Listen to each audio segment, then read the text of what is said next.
Hi, Misha here, and continuing my head canon or beta canon talk about starships from Eagle Moss, still looking at Federation Starfleet ones. And last time, kind of checked out the ones from the Dominion War period, so very late 2360s and through the 2370s. And now, in this one, we're going to talk about kind of ships of the future.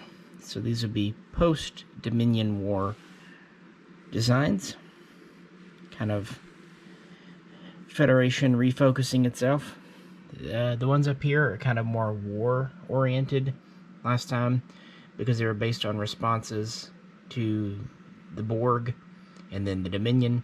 But after the Dominion War and seeming defeat of the Borg as well, Starfleet kind of got back to its roots a bit with exploration, but also not wanting to repeat the mistakes of the Galaxy era with the hotels in space, and they had plenty of new technology to play with from the USS Voyager. So we're going to look at several new designs here. Some of these are concepts, and this is actually one we can have a lot of fun with headcanon on because, yeah, there's not necessarily a lot of real on-screen canon. So with that, let's go to everyone's favorite film, Star Trek Insurrection. So with the runabout, we had the far large end of what a shuttle could be, or the far small end of what a starship could be.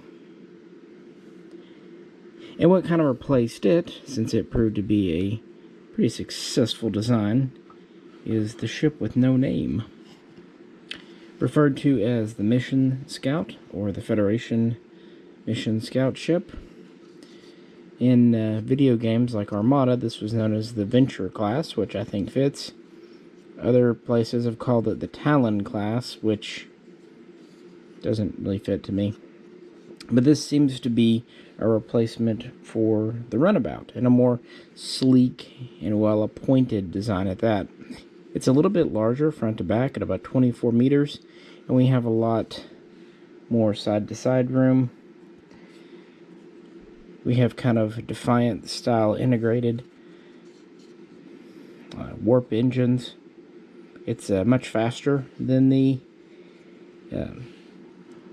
runabout, which was supposed to be only like warp 5, although on screen it seems to be more than that. But something like this would probably be capable of up to warp 8, maybe even more.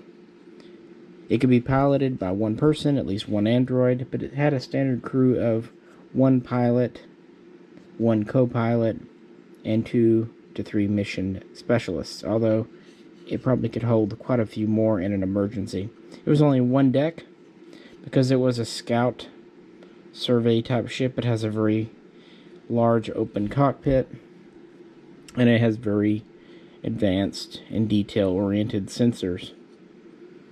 It also has 2 phaser arrays, and at least 1, possibly up to 3 micro-photon torpedo launchers, plus shields, and it's quite maneuverable and agile in both space and in atmosphere.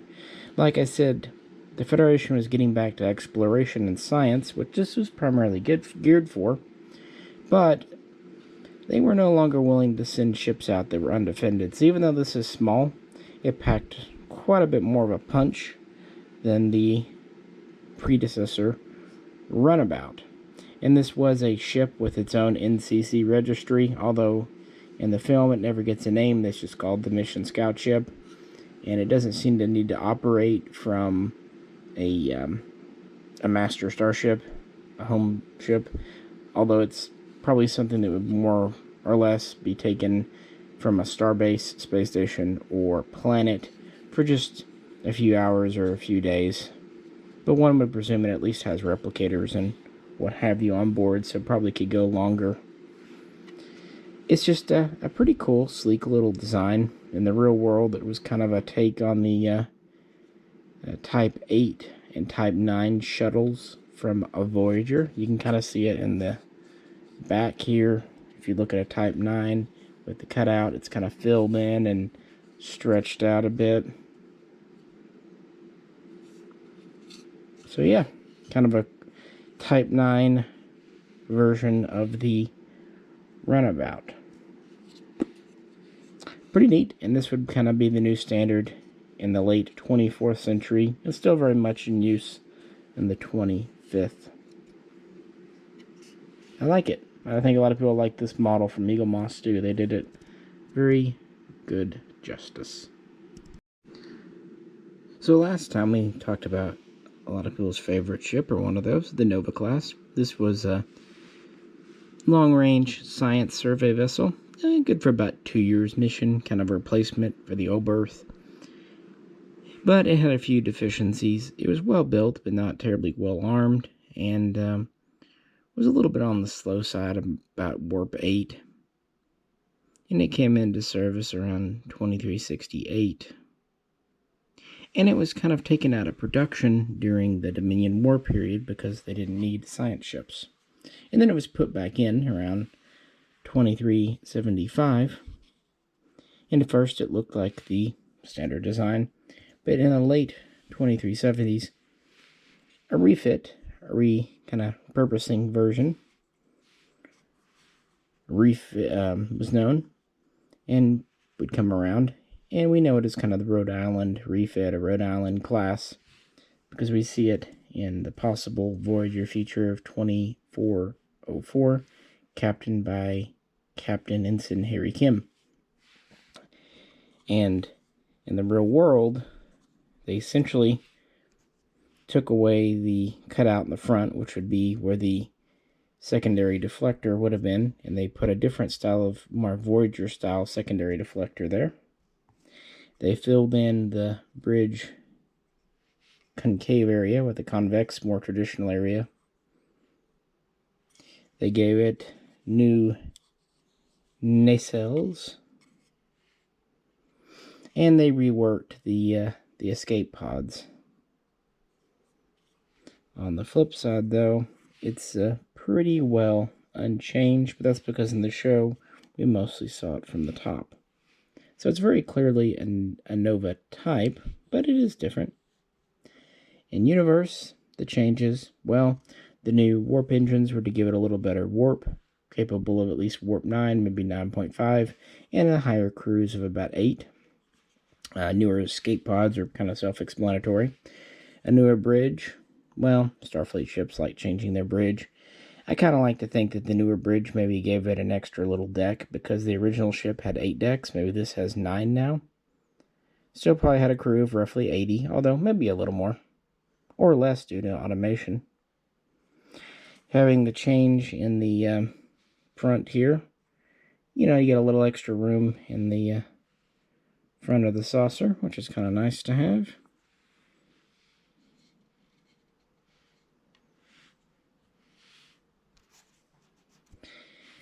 And this is less of a science ship and more of a medium-range explorer and multi-role craft.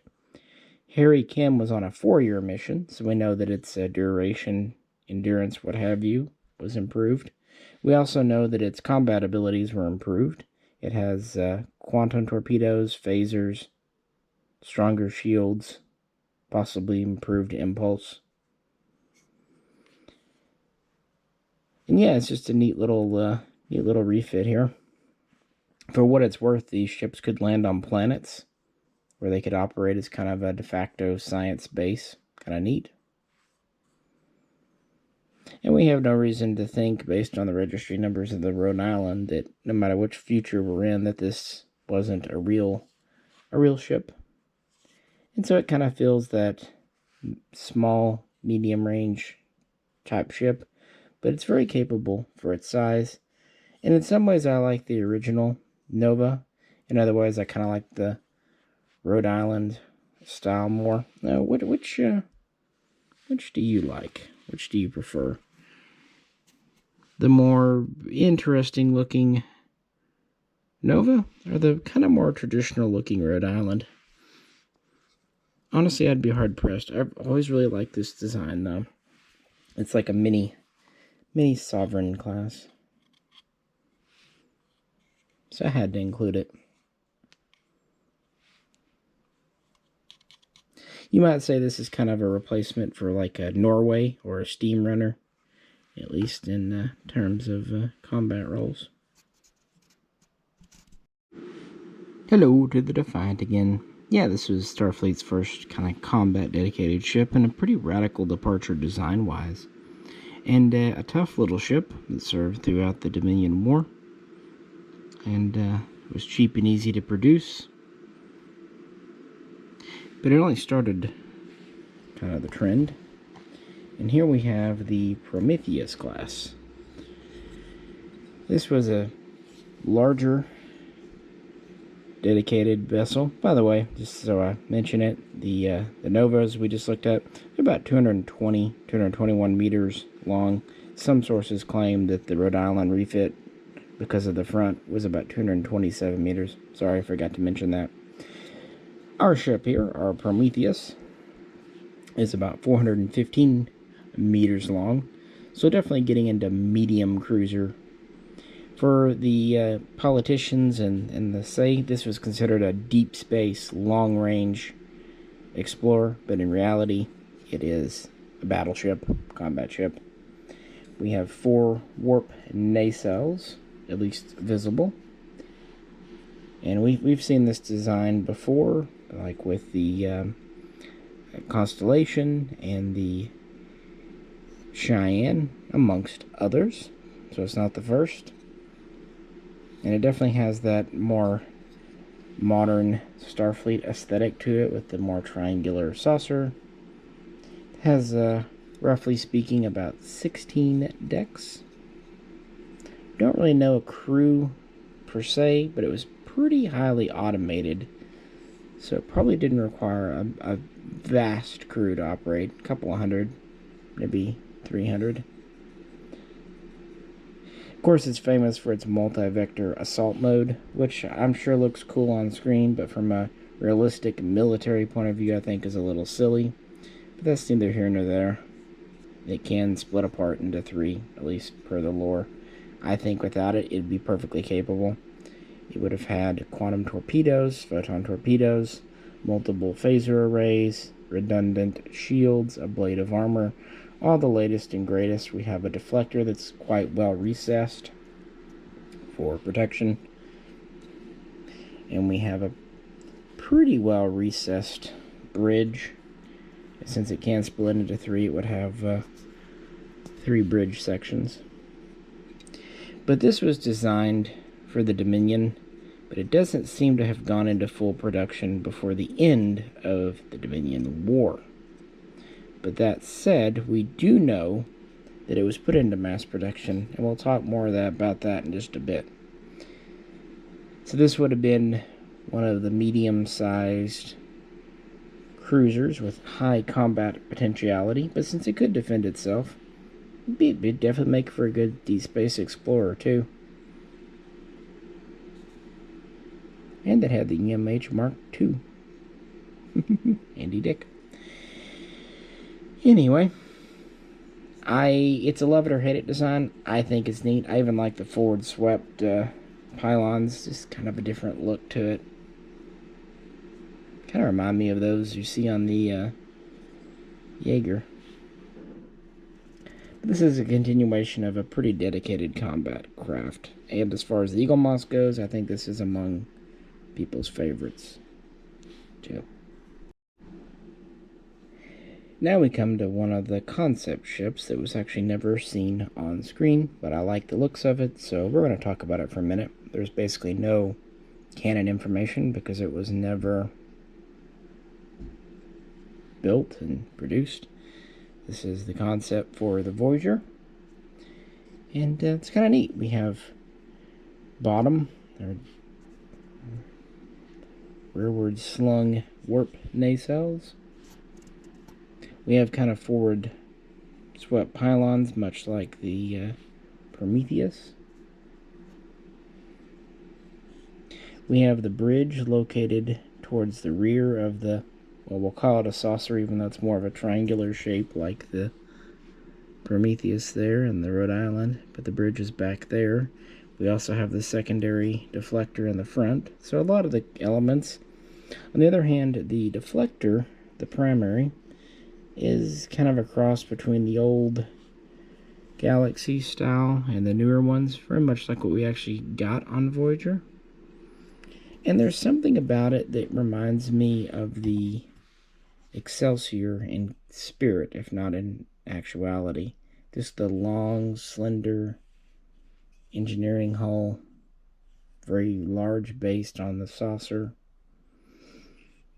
So I could definitely see this fitting in the post-Dominion War fleet as they're kind of getting back to exploration. This looks like a fast, long-range explorer or, response craft or science vessel if you needed a quick one for, I don't know, studying blowing up stars or something. But I think it would be something that would definitely fit in with something like the Sovereign. What do you think? Unfortunately, again, we don't really have any real canon knowledge. Based on the size of the bridge module, it would seem to be quite a bit larger than the Voyager they would end up going with, which itself is about 320 meters. So this is maybe something, because of how long it is, closer to 5 or even 550 meters long. Not a huge deck count based on how thin it is, though. So I could see this being kind of an advanced warp drive ship capable of warp 9.99 plus. And maybe one of the last in the traditional warp ships at that. So if you haven't ever seen this concept before, let me know what you think of it. It's different, but still very much Starfleet.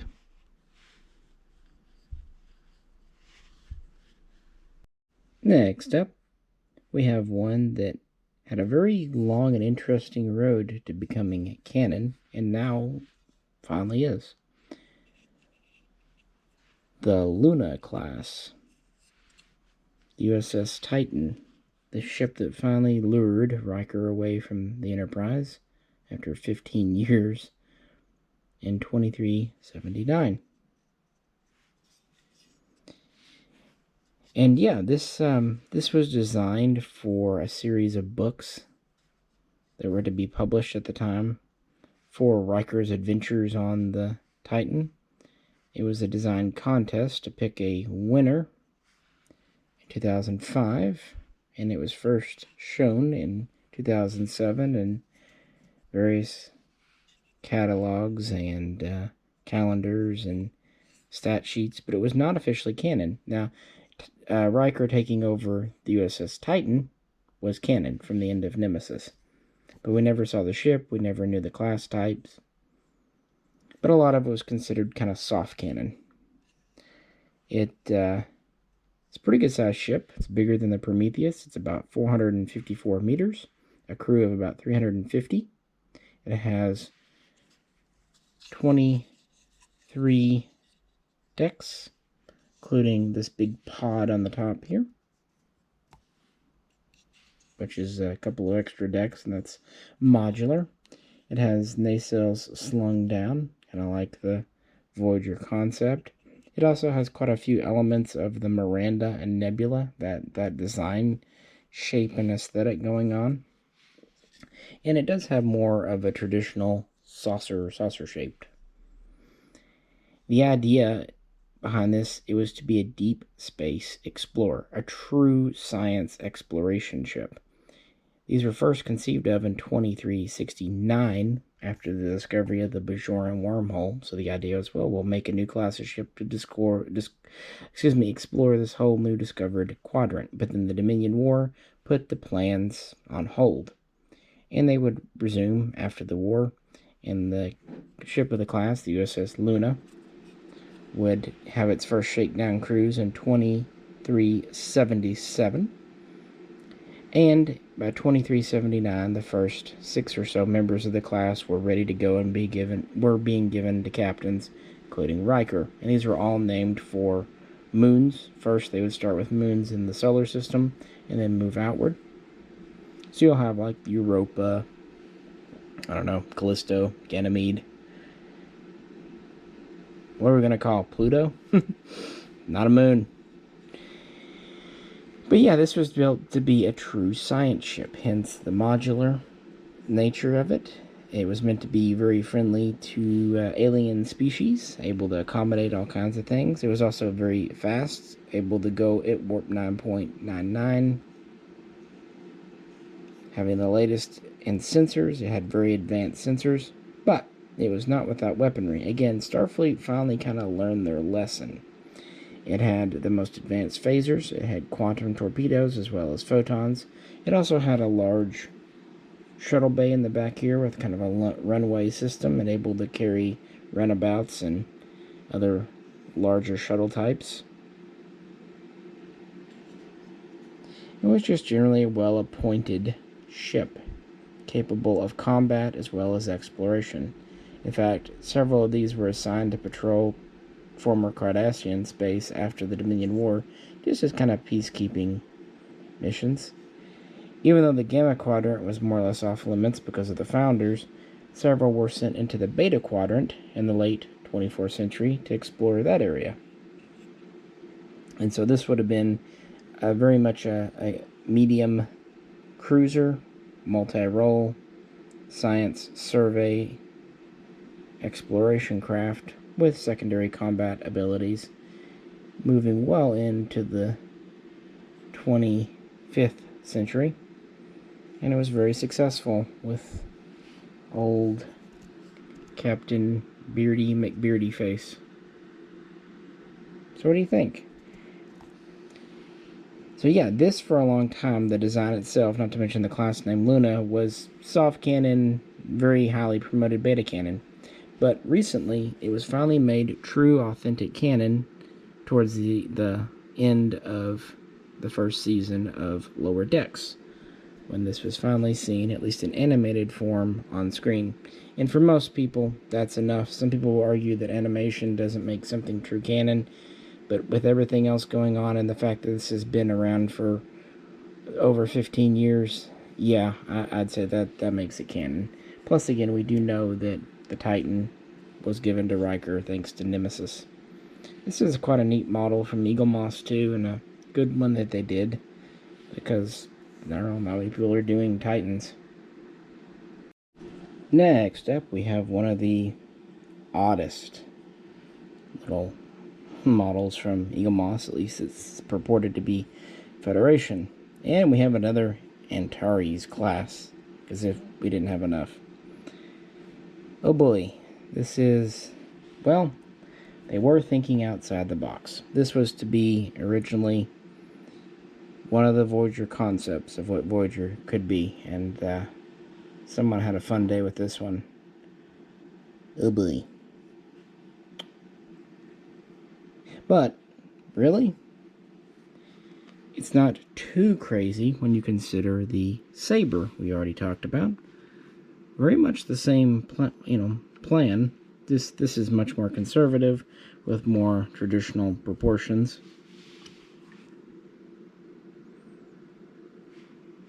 But if you look at this, it's kind of the same shape, just stretched out and goofed around a bit. Now, this is going to be a pretty big ship, at least on paper, because of how long it is. And based on our bridge module all the way up here, yeah, it looks like it's going to be pretty long. And it also has this little deflector right here, which I think is just great. Little humorous deflector. And then we have these very long, spindly nacelles. I honestly think if they trim this in the back down and put more conventional nacelles on, it would look like a larger counterpart to the Saber. Again, since this was only a concept, it's appeared in a few things like calendars, but it's just one of those oddities in the Star Trek universe.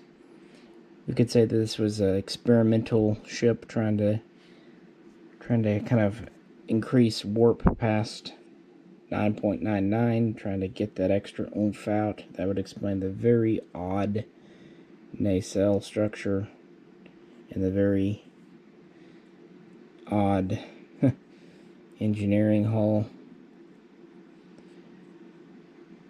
And also, we don't have a lot of room in what would have been the saucer. I mean, it's very thin. This could not have had a lot of decks, so it probably could not have supported a huge crew. This looks like something that sacrificed a lot in the name of speed. It also looks like a special purposes craft, almost like something that might dive into a gas giant or a star, or maybe dense nebula for research. So, I don't know. It's weird, it's different. The model here is actually quite light, even though it's all metal, except for the engines. And it's very big. Like, if you were just to measure it, it's one of our biggest. But, of course, then it's very thin. And it's very spidery, very tapery. So I would definitely chunk this in as, say, a late 2370s experimental special purposes science design.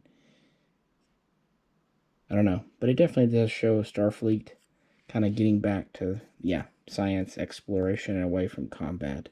It definitely doesn't look as combat capable. It looks too delicate for a whole lot of combat. If it did, it'd have to rely on, I think, speed and agility.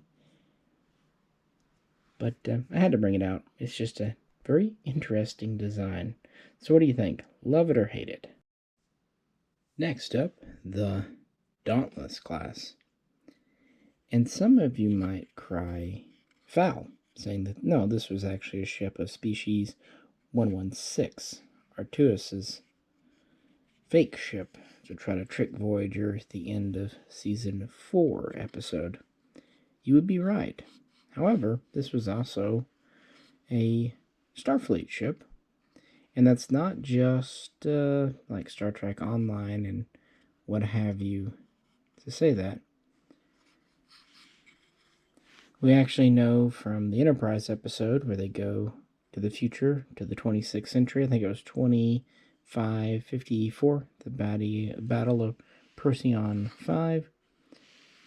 We actually see these fighting with Federation and Starfleet forces against the Sphere Builders.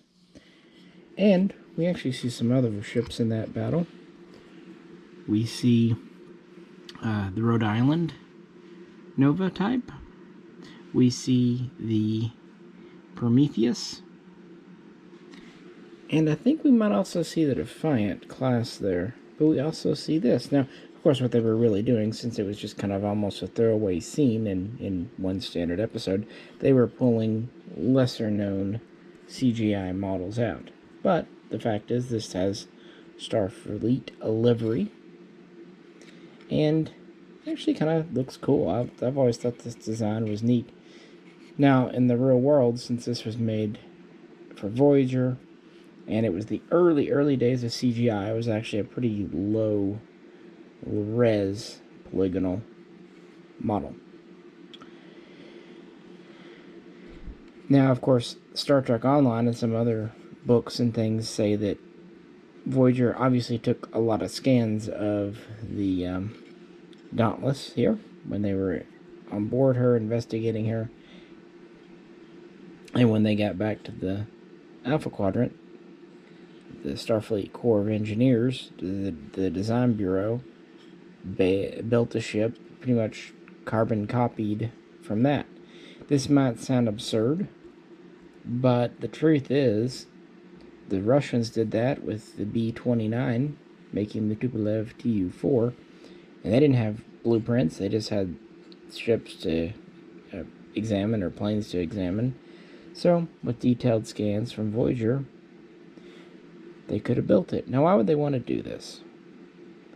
This is a relatively small ship, just over 200 meters, has roughly 7 decks. By their own admission, this is a very Spartan ship. 1 transporter room, very basic replicators. They say in Voyager no shuttles, but that is clearly a shuttle bay in the back, and what Starfleet ship wouldn't have shuttles? So we'll say 1 small shuttle bay. There's actually no evidence that it had photons, maybe just phasers. But its big deal was its use of the quantum slipstream drive. It has conventional warp nacelles here. It was capable of traditional warp. At high speeds, 9.99. But yeah, its big deal was quantum slipstream, or transwarp, which was considerably faster. How fast? Well, in the Voyager episode, they say they could transverse about 60,000 light years in 3 months. So not instantaneous by any stretch of the imagination, but considering 60 years with warp, 9 point something. Well, to be fair, Voyager's cruise warp is lower than that. But either way, you get the idea. So its main deal was speed. It also had particle synthesis technology. So, based on some kind of incidental on-screen stuff in Enterprise, we can actually say one reason or another, sometime Starfleet did build this class. So if they did, what would they use it as? Well, in my head canon, this would be a medium to long-range explorer and science ship. Also maybe a rapid response ship. Wouldn't really be a crew transporter because it's just not big enough, honestly. But it could get places in a hurry, and it had good sensors, so a good science ship. And it does fit in with Starfleet design aesthetics with the triangular saucer and the kind of stretched out nacelles. And again, like Star Trek Online, this is a playable ship. So in my headcanon, after the return of Voyager, the first Dauntless class was put on its shakedown cruise in 2379 to try out a Starfleet reproduced quantum slipstream. And again, this might seem impossible, but we know that Voyager even built the quantum slipstream drive. I mean, it did kill them all, but that was Voyager using it. A ship actually designed with proper hull geometry and the proper deflector for slipstream, which is a different styling needed. It's actually a kind of a chronometric deflector to handle the super increased speeds. Yeah, it fits in, and it gives another light exploration science ship for the Federation. And anyway, I like the design. It's kind of basic and weird, but neat. Also, one of the better episodes of Voyager, to be honest with you. And one that actually remembered the premise of being lost in the Delta Quadrant. So yeah, the Dauntless class, this would have been USS Dauntless NX-01A. Now we have one that's similar, at least had similar roots to the Luna class, the USS Titan. But unlike that, which has now been made canon, this one still is not. Meet the Vesta class, the USS Aventine. These are named after Roman gods and pieces of geography. And this was the first Starfleet design built to try out transwarp, quantum slipstream. So the Dauntless was copying someone else's, but it was a small design of limited capability. This was basically taking a full-fledged heavy cruiser and making it a test bed, not just for the quantum slipstream, although that was its primary test. It was also there to try out transphasic torpedoes, another technology Voyager brought back and actually constructed on board itself, so perfectly fine that this could have it too, as well as a more modern advanced deflector system to work with the quantum slipstream. It had very advanced sensors. It actually had the same sensor package as the Luna class. These were first tried out in 2380, shakedown cruise, and the first members of the class were being assigned out to captains in 2381, so a couple of years after the Dauntless. This is a much larger ship at over 670 meters, And we have 23 decks. That's pretty thin. Quantum torpedoes, phasers, the usual. This actually used phaser cannons more than phaser strips, although it had both. It also had a large, well-appointed shuttle bay in the back with a large kind of landing strip. It could carry runabouts, mission scout type craft, as well as smaller shuttles. And it really does kind of seem like the next step after the Sovereign. A little bit shorter than a Sovereign, but it still had a crew of over 700. And it was considered a multi-role starship. So partial science, partial testing, but it was also quite well appointed for combat. So a heavy cruiser, or even a dreadnought cruiser. It really could do a lot of things. The only thing holding it back, kind of like the Defiant class itself, it was an experimental design. Now, we have this because it was created on paper for a series of books with Captain Ezri Dax, who originally was second officer on board the Aventine here, but in 2384, under an attack, the captain and first officer were killed, and she was able to take command, and was field promoted to captain, and then eventually that was made kind of a standard full promotion, which was actually the same path that Picard took with the Stargazer. Because Picard was actually quite young when he took over the Stargazer. Still bald, I'm sure.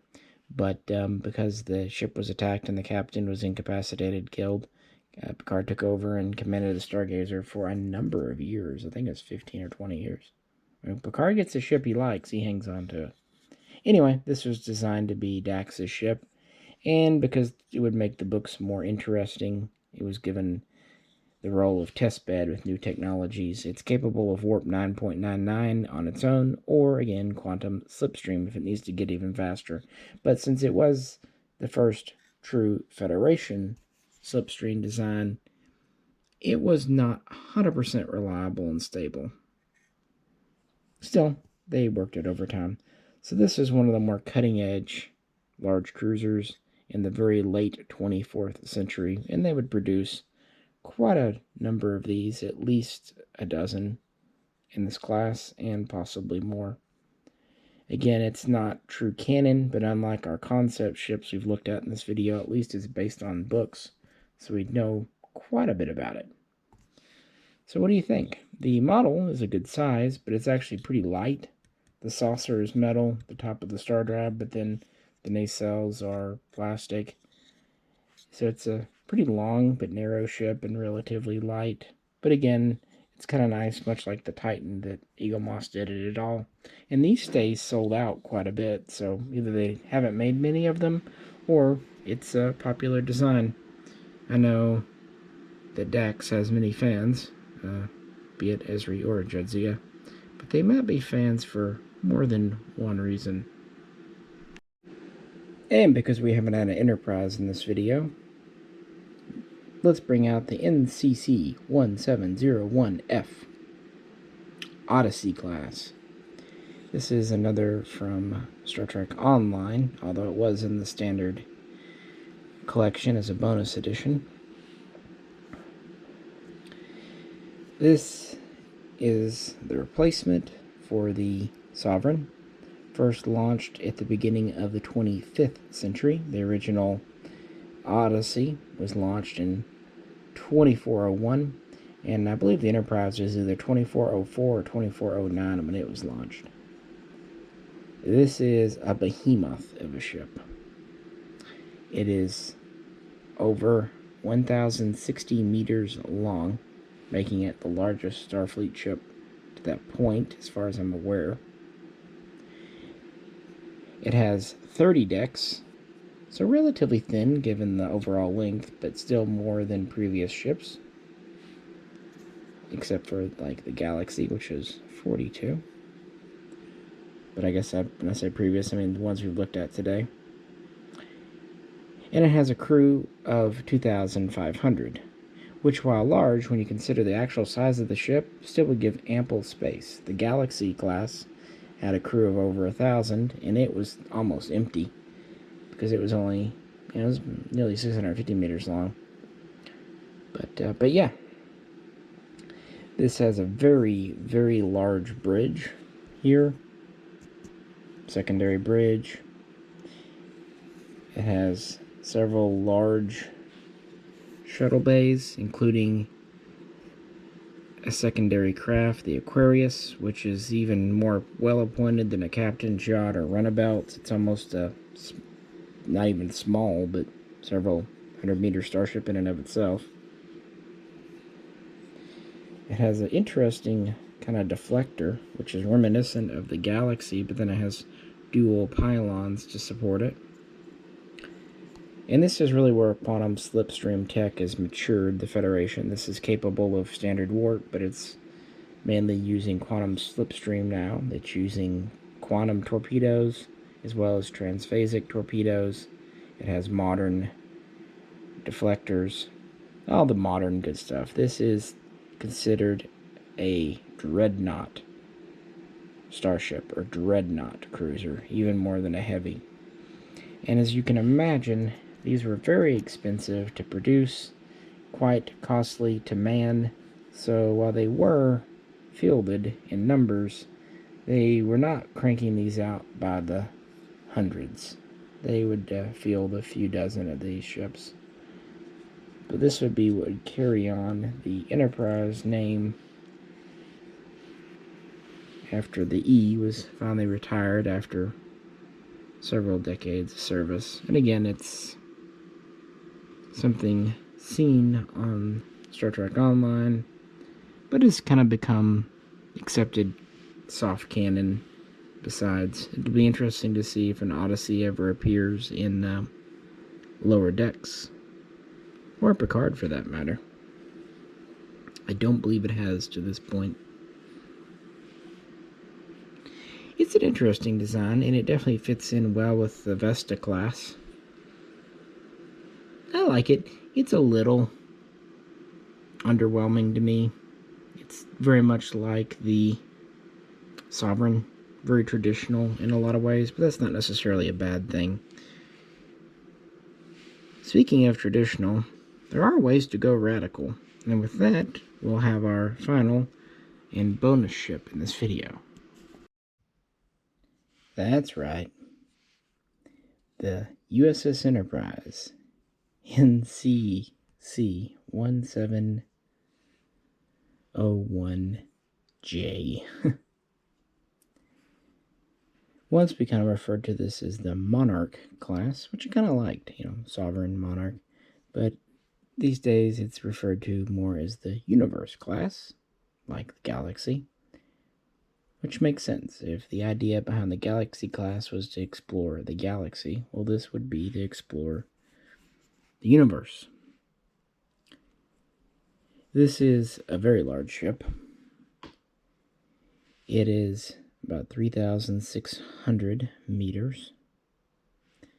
And while it is very thin because of its length and very wide saucer, it has a lot of space on board. In fact, it's said to be crewed by thousands of people. And this has a very interesting role.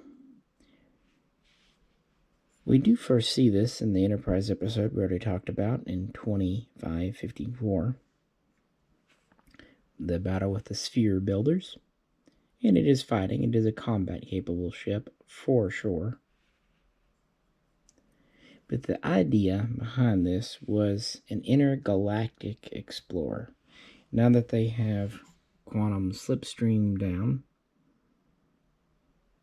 they want to send a ship across the void. And even with quantum slipstream, this is going to be a very long mission. And that's not even getting into what they might find in the other galaxies.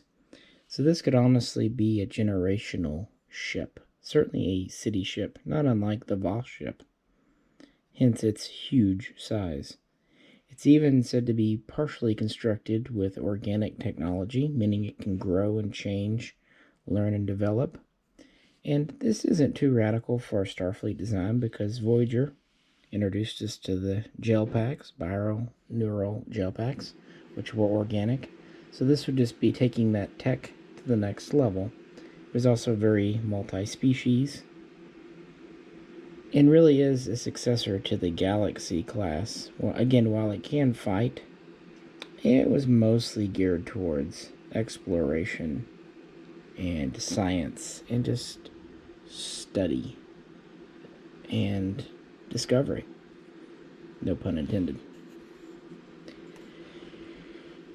And this is interesting because this is in the standard edition collection. You'd almost expect this to be a bonus, but this was actually done quite early on in the collection, at least within the first half. And while we see the inside of Enterprise J in the Season 3 episode of Enterprise, the only time we really see the ship is in a partially obscured computer... Yeah, it doesn't do that. Computer... Stop it. These stupid little twines. Layout. You know, an MSD, if you will. That's the only time we see it, and it's even partially obscured by other things going on.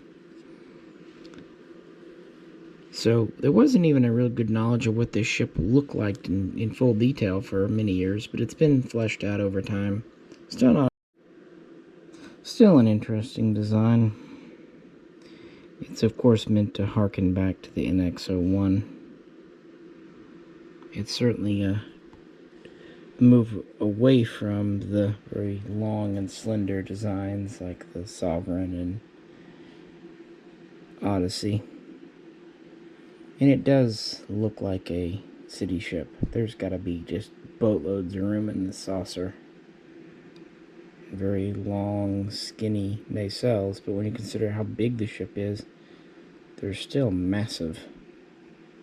And there's a truly cavernous shuttle bay in the back here, probably capable of holding whole starships in and of itself. Boy, that would be a neat series. Kind of launching an Enterprise ship to another galaxy. You could take on the whole generational ship thing, kind of a reverse Voyager going out. Boy, that would have been better than Discovery. Just mentally thinking about it. So this is Enterprise J, so there was probably a G and H and an I. We don't know how long they served. Like I said, we know this is in service by 2554. We don't know how long the Universe class was built. I can't imagine the Federation would have built many of these. This seems too much of a specialist ship. Maybe only a handful, 5 or 6. Because it would seem a very specific mission. But I decided to bring it out for this video. Again, this is a standard edition Eaglemoss, not a concept. And as thin as this is, you would think it's very light. It actually has quite a bit of heft to it. This whole saucer is metal. The back is metal. It only gets to the nacelles where it's really plastic. So the back is kind of light, but the weight's all in the front. And yeah, they did a good job with it. There's also an XL version, but don't know if I'd pick that up or not. Maybe one day if I get bored enough.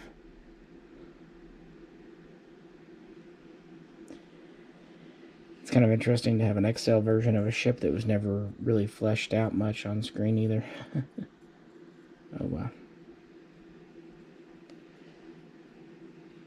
But this would perhaps could be said to be the ultimate culmination of the Starfleet desire to get back to exploration, because sending a huge ship to the next galaxy, well, you don't get more explory than that.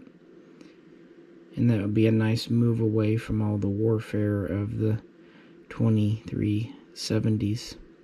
And that was kind of the point of this video in general. So, yeah, wrapping up another one of these headcanons. And this one was a lot of fun because there's a lot of room for interpretation in this one. Even though most of these were seen on screen, although some were concepts, we don't really know a lot about the majority. Not at all. And that's where the head can have some fun. So what do you think? It's an interesting design aesthetic they kind of went to. Much sleeker, longer, pointier. At the same time, in a lot of ways less aggressive than what came immediately before.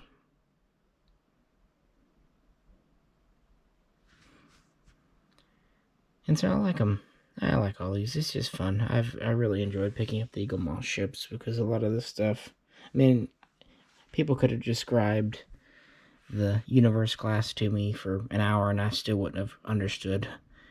That's just something that's hard to convey. It's like a pancake with nacelles. And then other ships like the Titan, that's just, you can tell it's from a design contest because it kind of borrows heavily from other designs, but it puts them together in a really nice way. The Prometheus is neat. It's not my favorite, but it's neat and interesting. In some ways, I actually like the concept Voyager more. And again, the little, we'll call it Venture class, why not? I think it's, it really is just like you combined a Type 9 shuttle, but it also has quite a bit of elements from the Defiant, in my opinion.